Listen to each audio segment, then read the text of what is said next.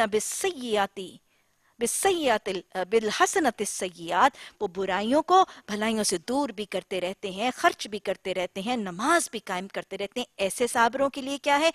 اولئک لہم عقبی الدار، ان کے لیے بہت ہی اچھا گھر ہے۔ کہاں پہ؟ جنات عدن یدخلونہا، باغات ہمیشگی کے، وہ اس میں داخل ہوں گے۔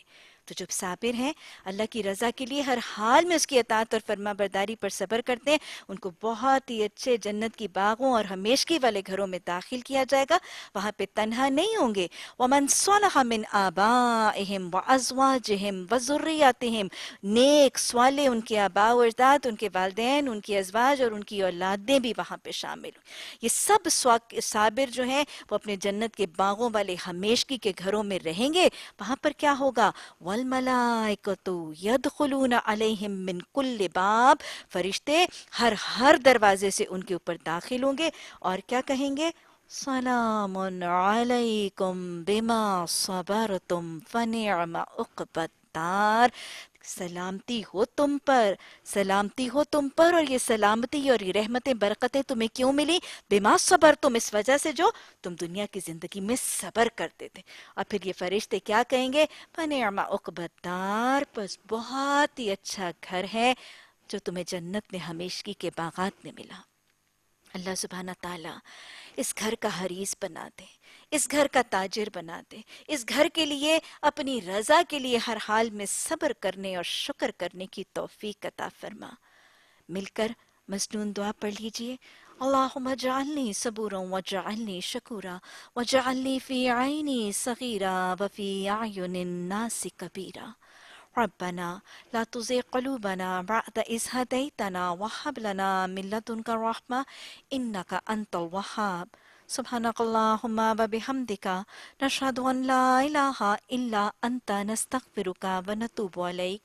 سبحان ربك رب العزة عما يصفون وسلام على المرسلين والحمد لله رب العالمين۔ آمین ثم آمین۔